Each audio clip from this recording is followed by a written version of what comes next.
बेटियां। सरिता के घर में 3 बेटियां थीं। 2 नौकरी करती तो एक पढ़ाई। अरे दवाई खत्म हो रही है, कोई है जो लेकर आएगा? तभी बड़ी बेटी रिया आ जाती है। हाँ पापा, ये रही आपकी दवाई। अभी खत्म होने में वैसे 2 दिन बाकी है। 2 दिन पहले ना बोले तो कौन सुनेगा? चिल्लाना तो पहले से पड़ता है ना कि सामान खत्म है। अच्छा जल्दी से छोटी चाय बना दे दीदी के लिए। जी माँ। और हाँ, पकोड़े तल लेना, बारिश का मौसम है, मजा आ जाएगा।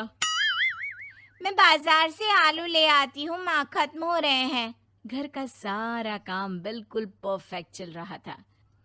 दोनों बेटियां पढ़ाई के बाद नौकरी कर रही थी और छोटी पढ़ाई, पिता की पेंशन और अपना मकान। लेकिन पास की कमला चाची।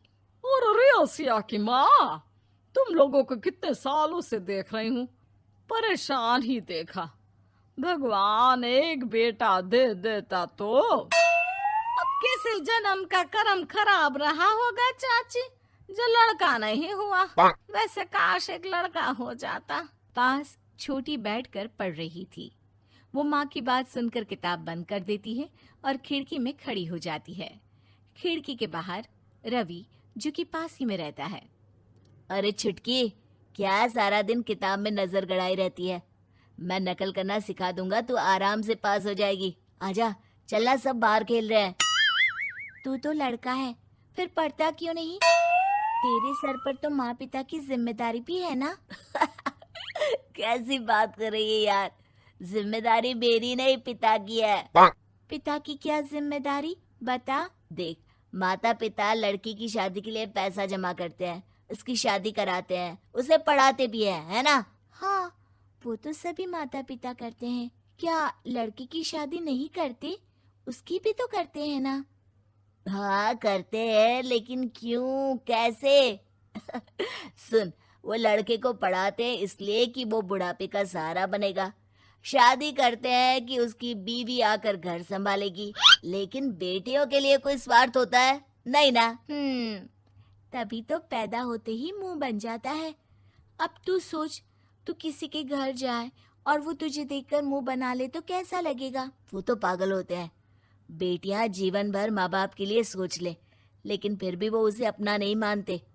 बेटे दिन रात निखट्टू बने रहे, लेकिन उम्मीद उन लोगों से फिर भी बहुत होती है ना? चल छोड़ना, तू ये बता कि किस जिम्मेदारी की बात कर रहा था तू पिता की? अरे यही कि अगर बेटे को बुढ़ापे का सहारा और रिटर्न के रूप में देख रहे हैं तो इन्वेस्ट भी तो अच्छा करना चाहिए ना। छुटकी समझ जाती है कि समाज की सोच क्या है और चाहे जो हो जाए उसे किताब बंद नहीं करनी। तभी वहाँ बड़ी बेटी आ जाती है। माँ, अरे ओ माँ, ये ले मिठाई खा ले। क्या हो गया? लड़का पसंद आ गया क्या कोई? भाई ऐसा हो तो मिठाई ना ही खिला, चली जाएगी तो घर कैसे चलेगा? अरे लड़की को क्या जीवन भर बिठाने का इरादा है? तू बता बेटी, किस चीज की मिठाई खिला रही है, क्या हो गया? अरे पापा, आपको पता है ना, जिस डॉक्टर के अंडर में मैं काम कर रही थी, उन लोगों ने मेरे काम को देखते हुए मेरी स्कॉलरशिप पास करवा दी है। अब अस्पताल में ही क्लास चला करेगी, आगे की पढ़ाई भी और पैसे की कमाई भी। ये तो अच्छी बात है। तू पढ़ जाएगी तो छोटे को भी अपनी राह लगा लेना। बाकी मछली तो वैसे ही ऑलराउंडर है। तीनों बेटियों के बाद भी उन लोगों के घर किसी चीज की कमी नहीं थी। पापा, ये लीजिए कार की चाबी, मैंने आपके लिए कार ली है। अब आप कहीं भी जाएं तो अपनी कार से जाइएगा। अरे क्या जरूरत थी? जितना खर्च करोगी दहेज मांगने वालों के मुंह भी उतने ही खुल जाएंगे। तो हम दीदी की शादी ऐसे घर में करेंगे ही नहीं जहाँ शादी के लिए पैसे मांगने की जरूरत हो। अरे जो खुद खड़ा नहीं होगा वो हम लोगों के कंधे में क्यों शादी करेगा? क्यों पापा? अरे शादी में तो दहेज मैंने भी लिया था, तो क्या मैं तेरी माँ के कंधे पर हूँ? खुद की पेंशन है, बेटियां कमा रही हैं, मजे हैं। बस एक मलाल है कि बेटा नहीं हुआ। पापा, जब आपने बोला कि मजे हैं, मैं तभी समझ गई थी कि अगली लाइन में आप यही बोलेंगे कि मलाल है। कोई बात नहीं पापा, फिलहाल आप ये कार लेकर घुमाओ। माँ, तुम भी जाओ पापा के साथ।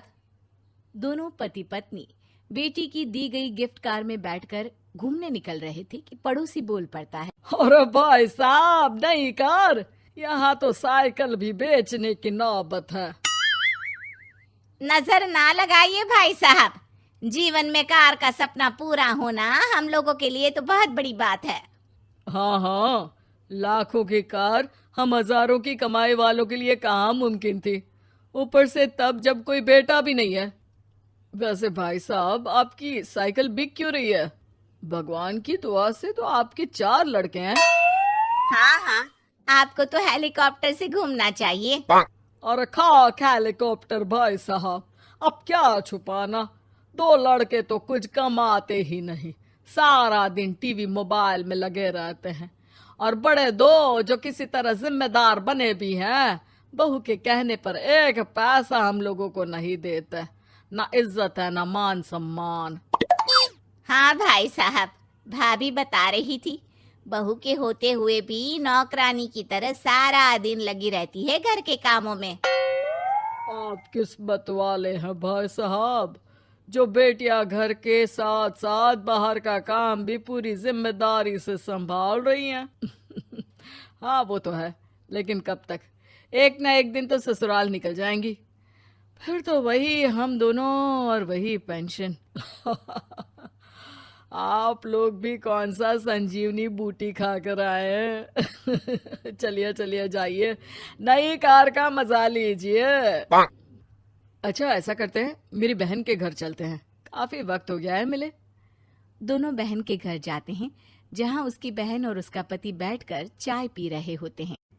अरे भाई भाभी, आज रास्ता कैसे भूल गए आप लोग? अरे हम तो फिर भी भूल गए, तुम तो कभी नहीं आते हमारे घर। अरे कोई आने का साधन भी नहीं है ना, अब बस से आना हम लोगों के बस की बात तो रही नहीं भाई। अरे दीदी, 2 कार थी आप लोगों की, कहाँ गई? भाभी वो तो जिसकी थी वो ले गया।